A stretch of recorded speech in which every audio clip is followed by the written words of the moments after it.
నమస్కారం NSTV news కి స్వాగతం. నా పేరు సంధ్య. ముందుగా ప్రేక్షకులందరికీ కనుమ పండుగ శుభాకాంక్షలు. ఇక వార్తల్లోని ముఖ్యాంశాలను ఇప్పుడు చూద్దాం. కడప జిల్లా మైదుకూరు నియోజకవర్గం దువ్వూరు మండలంలోని పాత దువ్వూరు శ్రీ కోదండ రామాలయంలో కనుమరుగవుతున్న సంక్రాంతి శోభ వ్యక్తిగత లాభాపేక్ష పౌరుషాలతో గతంలో జరిగిన పరిణామాలకు తోడు నేడు ఆలయ కమిటీ లేకపోవడం, దేవాదాయ శాఖ నిర్లక్ష్యాలతో కోదండ రామాలయ అభివృద్ధికి నీలి నీడలు కమ్ముకోవడంపై ఎన్ఎస్టీవీ ప్రత్యేక కథనం. అందరికీ నమస్కారం. మన ప్రస్తుతం కడప జిల్లాలోని దువ్వూరు మండల కేంద్రంలోని పాత దువ్వూరు శ్రీ కోదండ రామాలయం వద్ద ఉన్నాము. ఈ ఆలయము ఎంతో పురాతన చరిత్ర కలిగినటువంటి ఆలయము. ఈ ప్రసిద్ధి చెందినటువంటి కోదండ రామాలయము ఈ దువ్వూరు మండల ప్రజలకే కాకుండా చుట్టుపక్కల ప్రాంతాల వాళ్ళందరికీ కళ్యాణ రాముడి ఆలయం. అంటే ఇక్కడ వివాహం చేసుకుంటే మంచి జరుగుతుంది, ఆ కుటుంబంలో కలహాలు రావు, వాళ్ళ దాంపత్య జీవితం చాలా బాగా జరుగుతుంది అనే నమ్మకంతో ఈ చుట్టుపక్కల ప్రాంతాల ప్రజలందరూ ఇక్కడ వివాహాలు చేసుకునేదానికే చూపుతారు. అంతేకాకుండా ఈ ఆలయంలో ఒకేసారి 5 వివాహాలు చేసుకునేందుకు ఏర్పాట్లు కూడా ఉన్నాయి. 2004లో ఎర్రబండి రామసుబ్బారెడ్డి గారు చైర్మన్గా ఏర్పడి ఈ ఆలయాన్ని, పురాతనమైనటువంటి ఆలయం అటువైపు ఉండింది, దాన్ని రీకన్స్ట్రక్షన్ చేసి దాదాపు 14 లక్షల రూపాయల వ్యయంతో 2004 సంవత్సరంలో దీన్ని పునర్నిర్మించడం జరిగింది. వంటగదులు, డైనింగ్ హాల్లుతో వసతులతో దాదాపు ఒకేసారి ఒకరోజు 5 వరకు పెళ్ళిళ్ళు జరగడానికి అవకాశం ఉంది. అనంతరం 2014 సంవత్సరంలో ఇక్కడ కళ్యాణ మండపం అంటే ఒక ఫంక్షన్ హాల్ కట్టేదానికి ఏర్పాట్లు కూడా చేయడం జరిగింది. అందులో భాగంగా రేకుల షెడ్ నిర్మాణం కూడా చేశారు. తర్వాత 2016 సంవత్సరంలో దువ్వూరు గ్రామానికి చెందిన తోట గురప్ప గారు చైర్మన్గా ఎన్నికయ్యారు. సుధాకర్ యాదవ్ గారి ఆధ్వర్యంలో ఏర్పడిన ఆ కమిటీలో వాళ్ళు ఈ కళ్యాణ మండపంలో ఉన్నటువంటి రూములు తయారు చేయడము, కళ్యాణ వేదిక ఏర్పాటు చేసి వివాహానికి కావాల్సిన అన్ని సౌకర్యాలను ఏర్పాటు చేసే పరిస్థితి నెలకొనింది. ఆ సమయంలో రూములు తయారయ్యి, గోడల వరకు తయారయ్యి, ఇంకా స్లాబ్ పడే సమయంలో కొన్ని రాజకీయ వ్యక్తిగత కారణాల వల్ల తోట గురప్పతో ఉన్నటువంటి కమిటీని అప్పటి ప్రభుత్వం తొలగించడం జరిగింది. అనంతరము 2 సంవత్సరాలు 2018 నుంచి 2020 వరకు ఇక్కడ చైర్మన్గా ఎవరు నిలబడలేదు. తాత్కాలికంగా నామకే వాస్తే ఎవరైనా ఉన్నారు తప్ప పూర్తి స్థాయి చైర్మన్గా ఏర్పడలేదు. తర్వాత వైసీపీ ప్రభుత్వం ఏర్పడిన తర్వాత 2020లో మళ్ళీ కొరపాటి వెంకట సుబ్బయ్య గారు చైర్మన్గా కావడం జరిగింది. ఆయన హయాంలో దేవాలయానికి రంగులు వేయడము, స్వామికి సంబంధించిన పూజా కార్యక్రమాలు, ఉత్సవాలు జరపడం వరకు కార్యక్రమాలు జరిగాయి. కానీ ఫంక్షన్ హాల్ నిర్మాణము యథాతథంగా అట్లే ఉండిపోయింది.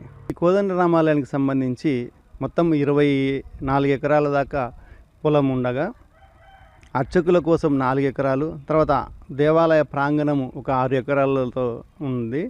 అలాగే 14 ఎకరాల పైచీలకు వ్యవసాయ భూములు ఉన్నాయి. వాటిని ప్రతి సంవత్సరం కౌలుకి ఇచ్చి ఆ కౌలు డబ్బులు కూడా ఆలయానికి సంబంధించిన అకౌంట్లలో జమ చేస్తారన్నమాట. ఇలా పొలాలు కౌలుకి ఇవ్వడం ద్వారా వచ్చిన డబ్బులు, అలాగే వివాహాలు జరగడం ద్వారా వచ్చిన డబ్బులు, తర్వాత ఇక్కడ వివాహాలు చేసుకునే వాళ్లకు సప్లయర్స్కు సంబంధించి సవాలు వేస్తారు. ఆ సవాల ద్వారా వచ్చిన డబ్బులు మొత్తం కలిపి దాదాపు ఒక 5 లక్షల వరకు దేవాలయ అకౌంట్లో పడేది. అప్పుడు ఆలయం ఖర్చు కూడా 2-3 లక్షలు ఉంటే ప్రతి సంవత్సరం మిగులు ఉన్నింది. ఈ క్రమంలో వివాహాలు తగ్గిపోవడము, తర్వాత కౌలుపాట గతంలో 10-20 సంవత్సరాల క్రితం ఎంత పొలం గుత్తలు ఉన్నాయో ఇప్పుడు కూడా అంతే కౌలుకు ఇస్తుండడంతో, అంటే దాన్ని ఒక పద్ధతి ప్రకారము కౌలు నిర్వహణ చేయకుండా తూతూ మంత్రంగా చేయడంతో ఆ కౌలు ద్వారా వచ్చే డబ్బులు కూడా కౌలుకు ధర సరైన ధర లభించక ఆదాయానికి గండి పడుతుందనేది మనం చెప్పుకోవచ్చు. నేను శ్రీఫణి అండి, Mydukur endowment department EO, Kodandaramaswamy temple దువ్వూరులో కూడా ఈవో. చైర్మన్ అంటే ఇది 6E టెంపుల్ కింద ఉంది. ఇప్పుడు బిలో 5 lakhsకి 6E టెంపుల్కి ట్రస్ట్ బోర్డ్ అనేది ఉండదు. 5 lakhs అబౌవ్ టెంపుల్కే ట్రస్ట్ బోర్డు ఉంటుంది. ప్రభుత్వం కొత్తగా తెచ్చినటువంటి జీవో వలన గతంలో 2 లక్షల రూపాయల ఆదాయం పైచీలకు ఉన్న దేవాలయాలకు కమిటీలు ఏర్పరిచేవారు. కానీ ఇప్పుడు 5 లక్షల మినిమం ఆదాయం ఉంటే కానీ కమిటీలు ఏర్పరచని ఆలయ ఈవో సుజయశీల చెప్తున్నారు. ఇటువంటి పరిస్థితులలో ఆలయానికి చైర్మన్ లేకపోతే, అన్నీ తానే ముందుండి నడిపించే వ్యక్తి లేకపోతే ఆలయంలో జరిగే కార్యక్రమాలు అనేవి కుంటుపడే అవకాశం ఉంది. గతంలో ఉన్న చైర్మన్లు ఆలయ ఈవో అర్చకులతో కలిపి తమ సొంత పలుకుబడితో గ్రామాల్లో తిరిగి బంధువర్గాలతో ఇక్కడ కార్యక్రమాలు నిర్వహించేవారు. ఇప్పుడు కమిటీ చైర్మన్ లేకపోవడంతో అన్ని తానే పూసుకునే వ్యక్తి లేకపోవడంతో ఆలయంలో జరిగే కార్యక్రమాలు సక్రమంగా నిర్వహించలేదని ప్రజల్లో ఒక భావన అయితే ఉందన్నమాట. ఇటువంటి పరిస్థితుల్లో ప్రతి సంవత్సరము సంక్రాంతి పండుగకు వైభవంగా ఇక్కడ పార్వేట ఉత్సవం జరుగుతుంది. ఈ పార్వేట ఉత్సవంలో దువ్వూరు మండల ప్రజలతో పాటు చుట్టుపక్కల ప్రాంతాల ప్రజలందరూ వచ్చి వేల సంఖ్యలో పాల్గొంటారు. ఎంతో అట్టహాసంగా ఆర్భాటంగా జరిగే ఈ కార్యక్రమం కోసం ప్రతి సంవత్సరం భక్తులంతా ఎదురు చూసే పరిస్థితి నెలకొంది. అటువంటిది ఈ చైర్మన్ లేకపోవడంతో ఇప్పుడు జరిగే ఉత్సవాలు ఎలా చేస్తారనేది అనుమానం భక్తులలో ఉంది. అలాగే ఈ ఆలయం సంబంధించినటువంటి ఏదైతే వసతి గృహాలు, డైనింగ్ హాల్స్, వంటగదులు ఉన్నాయో అవంతా దాదాపు సగం మేర పాడుబడిపోయాయి, శిథిలావస్థకు చేరుకున్నాయి అన్నమాట. వాటిని కూడా కూలగొట్టి నూతనంగా అంటే ఏదైతే పనికి రాకుండా నిరుపయోగంగా పాడైపోయి శిథిలావస్థకు చేరుకున్నటువంటి బిల్డింగ్లు ఉన్నాయో వాటిని పడగొట్టి వాటి స్థానంలో కొత్త రూములు ఏర్పాటు చేయాలని చెప్పి ప్రజలు, అలాగే మరుగుదొడ్లకు సంబంధించి కూడా అక్కడ అపరిశుభ్ర వాతావరణం లేకుండా నీట్గా మరుగుదొడ్లు నిర్మించడంతో పాటు అతి ముఖ్యమైన విషయం ఏంటంటే కళ్యాణ మండపము. ఈ కళ్యాణ మండపము నిర్మిస్తే అక్కడ ఒక కళ్యాణ వేదిక, పెళ్లి కొడుకు పెళ్లి కూతురు గదులు నిర్మిస్తే చక్కగా ఒక పెద్ద స్థాయి వివాహమైనా కూడా కళ్యాణ మండపంలో చేసుకునే దానికంటే అక్కడ వసతి, ఆలయ ప్రాంగణం కానీ పార్కింగ్ కానీ అన్ని రకాల వసతులు ఉన్నాయన్నమాట. 6 ఎకరాల స్థలంలో ఈ దేవాలయం ఉంది. ఈ చుట్టుపక్కల ప్రాంతానంతా ఉపయోగించుకోవచ్చు.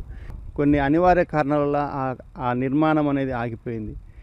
తర్వాత ఏర్పడినటువంటి చైర్మన్ ఏర్పడడానికి కొంత సమయం రావడము, ప్రభుత్వం మారడంతో ఆ కళ్యాణ వేదిక, కళ్యాణ మండపము నిర్మాణ పనులు అక్కడికక్కడే ఆగిపోవడంతో అందులో పిచ్చి మొక్కలు మొలచడము నిరుపయోగంగా మళ్ళీ తయారైంది. ఇది ఎంతో బాధాకరము. దేవుడి వద్ద వ్యక్తిగత విషయాలు, రాజకీయాలు ఎందుకని ప్రతి ఒక్కరూ ఆవేదన వ్యక్తం చేస్తున్నారు. ఇప్పటికైనా రాజకీయాలకు అతీతంగా ప్రతి ఒక్కరూ ముందుకొచ్చి వ్యక్తిగత అభిప్రాయాలను పక్కన పెట్టి దేవాలయాన్ని అభివృద్ధి చేసుకోవాల్సిన బాధ్యత ఎంతైనా ఉందని దువ్వూరు గ్రామ ప్రజలు, భక్తులు కోరుతున్నారు. అందుకే మైదుకూరు ఎమ్మెల్యే పుట్టా సుధాకర్ యాదవ్ గారు స్పందించి ఆలయానికి కొత్తగా చైర్మన్ కమిటీని ఎన్నిక చేయడంతో పాటు దేవాదాయ శాఖ ద్వారా కానీ ప్రభుత్వం ద్వారా కానీ నిధులు తెప్పించి స్థానికుల సహకారంతో కళ్యాణ మండపాన్ని నిర్మించడము, అంతేకాక ఇక్కడ ఏదైతే పాడుబడ్డ రూములను తయారు చేసి మళ్ళీ ఇక్కడ వివాహాలు జరిగి దేవుడి వైభవాన్ని పెంచే విధంగా చూడాలని దువ్వూరు మండల ప్రజలు కోరుతున్నారు. కెమెరామెన్ హరీష్తో నరసింహ, NSTV, మైదుకూరు. మంచిర్యాల జిల్లా లక్షటిపేట పట్టణంలోని NSTV 2026 క్యాలెండర్ను ఘనంగా ఆవిష్కరించిన మాజీ మండల పరిషత్ ఉపాధ్యక్షులు మోత్కూరి వెంకటస్వామి గౌడ్ అనంతరం వారు మాట్లాడుతూ NSTV యాజమాన్యానికి, రిపోర్టర్లకు సంక్రాంతి శుభాకాంక్షలు తెలియజేశారు. సీఎం రేవంత్ రెడ్డి ఎన్నికల ముందు ఇచ్చిన హామీలు 6 గ్యారంటీలకు 6 గ్యారంటీలను కాంగ్రెస్ ప్రభుత్వం అమలు చేసిందని, ఈ సందర్భంగా ఎమ్మెల్యే కొక్కిరాల ప్రేమ్ సాగర్ రావు తెలంగాణలోని నంబర్ 1 నియోజకవర్గాన్ని అభివృద్ధి చేస్తున్నారన్నారు. NSTV క్యాలెండర్ ఆవిష్కరణ చేయడం జరుగుతుంది. NSTV యాజమాన్యానికి నూతన సంవత్సరం శుభాకాంక్షలు. అదేవిధంగా NSTV సిబ్బందికి, NSTV విలేకరులకు, ప్రజలందరికీ నూతన సంవత్సరం సంక్రాంతి శుభాకాంక్షలు తెలియజేస్తున్నాం. ఇకపోతే మరి NSTV విలేకరులు ఎంత చక్కగానో వార్తలు రాస్తూ ప్రజలకు తెలియనివి కూడా తెలియజేస్తూ ఉన్నారు. ఇక్కడ ఉంటే అక్కడ వార్తలు, వెలుగులోకి రాని వార్తలను కూడా వారు చాకచక్యంతో, వారి తెలివితేటలతో మరి ప్రజలందరినీ కూడా మేలుకొలుపుతూ ప్రజలను చైతన్యవంతులు చేస్తూ ఉన్నారు. ప్రత్యేకంగా వారికి మరొకసారి కృతజ్ఞత తెలియజేస్తున్నా. ఇకపోతే మరి కాంగ్రెస్ గవర్నమెంట్ వచ్చిన తర్వాత మన ప్రియతమ ముఖ్యమంత్రి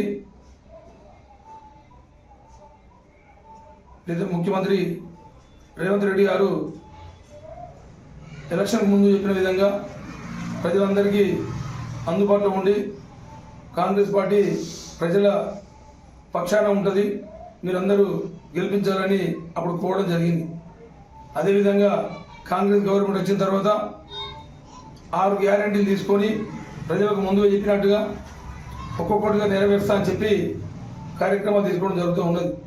పెద్దలు మంచిర్యాల ఎమ్మెల్యే గారు కొక్కిరాల ప్రేమసాగరరావు గారు, అదేవిధంగా మేడం సురేఖ మేడం గారు మంచిర్యాల అభివృద్ధి కొరకు ఆహార నిశలు కృషి చేస్తూ ఉన్నారు.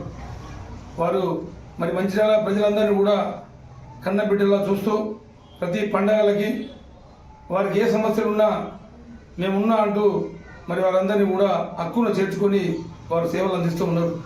ఎన్నో సమయాల్లో ఇబ్బందులు ఉన్న సమయాల్లో కూడా కరోనా సమయంలో ఎంతమంది ప్రజలకు దగ్గర పోకుండా మరి తాళాలు వేసుకొని తలుపులు వేసుకొని ఇళ్లలో ఉన్న రోజులు కూడా పెద్దలు ప్రేమసాగరరావు గారు మీకు నేనున్నా అని చెప్పి మరి ఆరోగ్యానికి సంబంధించినటువంటి కిట్టులు కానీ కూరగాయలు పండ్లు అదేవిధంగా బియ్యం అన్ని విధాల మరి కార్యకర్తలతోటి అందరికీ కూడా ప్రజలకు పంపించడం జరిగింది.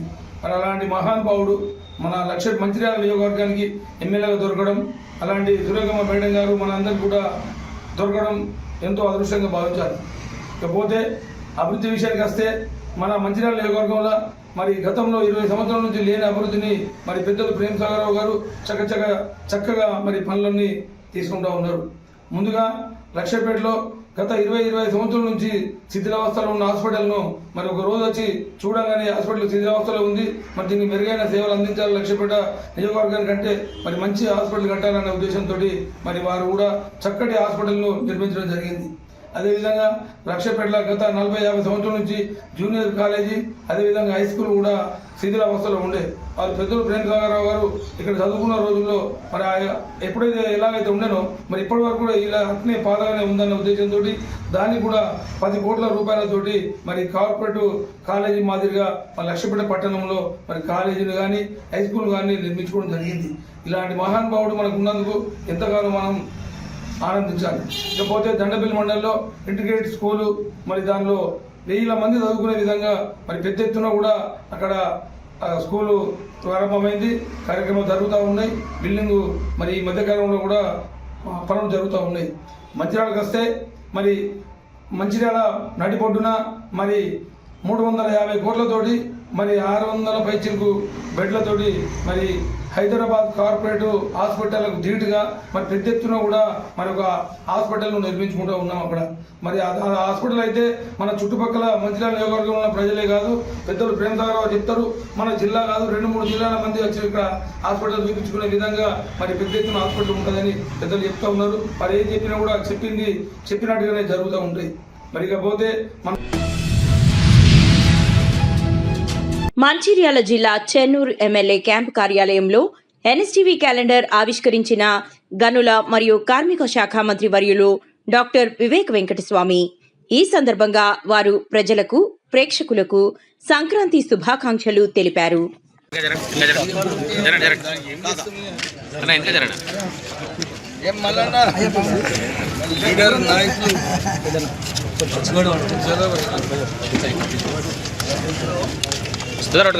పట్టుకోండి జరగండి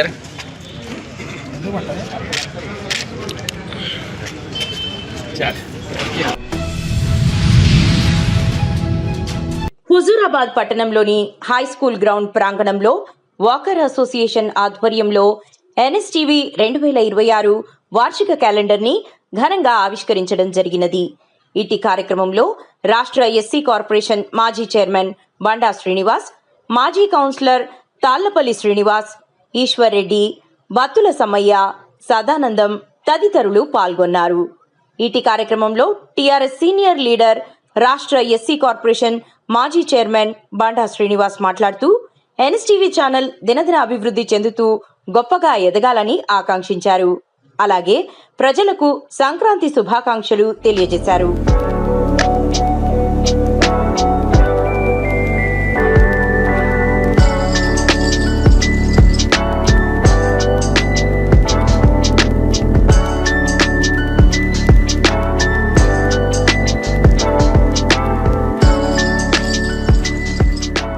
రైట్, హుజరాబాద్ పట్టణంలోని ఎస్సీ కార్పొరేషన్ మాజీ చైర్మన్ చేతుల మీదుగా ఘనంగా ఎన్ఎస్టీవీ క్యాలెండర్ ని ఆవిష్కరించడం జరిగింది. మరి ఇట్టి కార్యక్రమంలో వారితో మాట్లాడే ప్రయత్నం చేద్దాం. నమస్తే సార్. ముందుగా మీ అందరికి, మీ బంధువులకు, స్నేహితులకు, శ్రేయులకు అందరికీ సంక్రాంతి శుభాకాంక్షలు తెలియజేస్తున్నాను నా తరఫున మరియు మా ఎన్ఎస్టీవీ ఛానల్ తరఫున. మరియు మీరు కూడా ప్రజలకు శుభాకాంక్షలు అందిస్తారని చెప్పి ఆశిస్తున్నాం. ఎన్ఎస్టీవీ పక్షాన ఎన్ఎస్టీవీ యాజమాన్యానికి మరియు పుర ప్రముఖులందరికీ, ప్రజలందరికీ కూడా సంక్రాంతి శుభాకాంక్షలు. ఈ సంవత్సరం అంతా కూడా మీ టీవీ ఛానల్లో మంచి శుభాలు జరగాలని, మీ టీవీ ఇంకా పైకి రావాలని మేము మనస్ఫూర్తిగా కోరుకుంటున్నాం. అతి తక్కువ కాలంలో ఎక్కువ వార్తలు సేకరించి ఇప్పటికే చాలా మంచి మన్ననలు పొందింది. ఇక రాబోయే కాలంలో కూడా చాలా సక్సెస్ కావాలని చెప్పి మనస్ఫూర్తిగా కోరుకుంటున్నాం. ప్రజలందరూ కూడా సంక్రాంతి శుభాకాంక్షలు. ప్రజలందరూ కూడా ఈ పండుగ పర్వదినాన్ని శుభంగా, మంచిగా, సంతోషంగా జరుపుకోవాలని కోరుకుంటున్నాం. రైట్, థ్యాంక్ యూ అండి. మరి ఇదండి సంక్రాంతి శుభాకాంక్షలు ప్రజలకు అందిస్తూ, మరియు ఎన్ఎస్టీవీ ఛానల్ రానున్న రోజుల్లో మరింత మునముందుకు వెళ్ళాలి. మంచి వార్తలతోని, మంచి వార్తలు, ప్రజలకు ఉపయోగపడేటువంటి మంచి వార్తలు, ప్రజలకి ప్రభుత్వానికి మధ్య వారధిగా నిల్చొని ఈ వార్తల రూపంలో ప్రజలకు మరింత చేరువాలి. ఛానల్ కూడా ఎంతగానో పెద్దగా ఎదగాలని చెప్పి ఆశిస్తూ ఉన్నారు. మరి ఇదండి, కెమెరామెన్ అక్షయ్తో Shravan Kumar, NSTV, Karimnagar. Thank you. Mancherial జిల్లా లక్షటిపేట మున్సిపాలిటీ పరిధిలో ప్రెస్ క్లబ్ అధ్యక్షులు భువనగిరి కుమార్ ఆధ్వర్యంలో ఎన్ఎస్టీవీ క్యాలెండర్ను ఘనంగా ఆవిష్కరించిన ప్రధాన కార్యదర్శి సందీప్ యాదవ్, డీజేఎఫ్ జిల్లా అధ్యక్షులు. అనంతరం వారు మాట్లాడుతూ, మీడియా అనేది సమాజంలో ఎంతో ప్రాముఖ్యత అని, ఎన్ఎస్టీవీ ప్రతి ఒక్కరికి సుపరిచితమని మాట్లాడారు. ఈ కార్యక్రమంలో లక్షటిపేట ప్రెస్ క్లబ్ రిపోర్టర్లు పాల్గొన్నారు.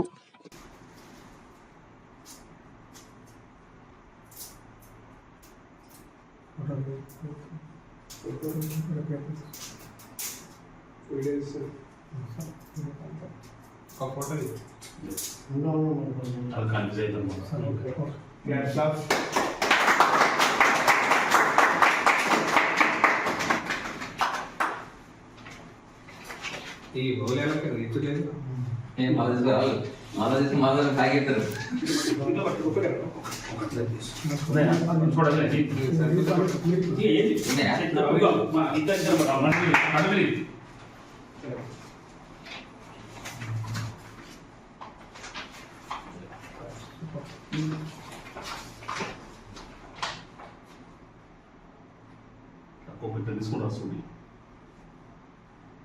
ఫోటోస్ కూడా దిగుతున్నారు.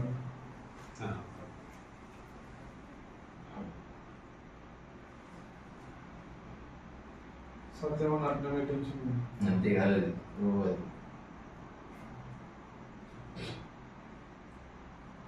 సీరియస్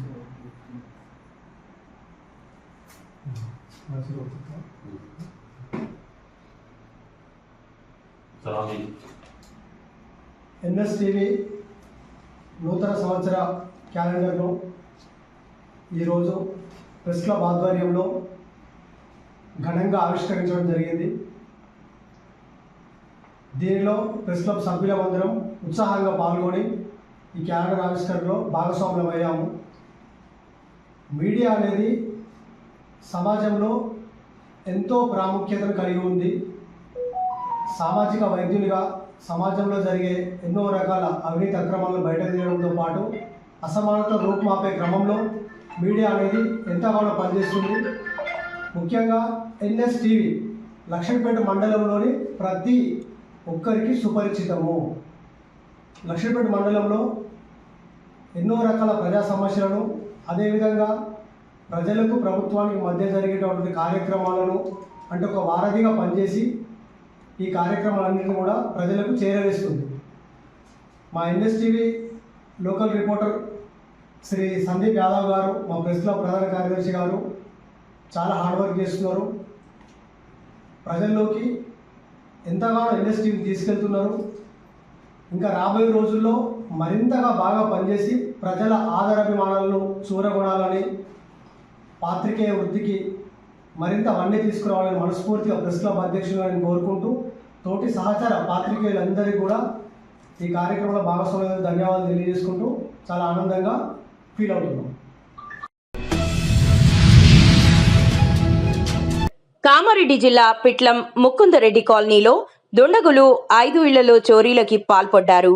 సమాచారం అందుకున్న బాన్సువాడ సిఐ తిరుపతి, పిట్లం ఎస్ఐ వెంకట్రావు ఘటనా స్థలాన్ని పరిశీలించి వివరాలు సేకరించారు. జనార్దన్ రెడ్డి ఇంట్లో ఉన్న బంగారు, వెండి ఆభరణాలు, పూజా సామగ్రి దొంగిలించినట్లు తెలిపారు. 2:30 లాక్ చేసిపోయాడు ఆయన. విజయవాడ వెళ్ళాను ఇక్కడ ఉండే తల్లాకు ఇక్కడ లోపడి ఉంటాం.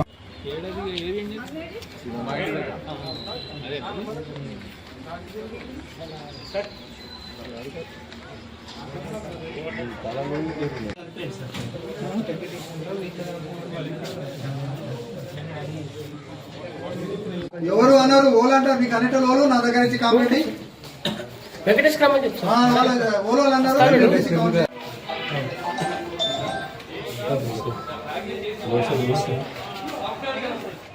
ఫోటో బాగా ఇస్తాడు. ఏమంటున్నా మీకు ఏమన్నా మాట్లాడు ఇక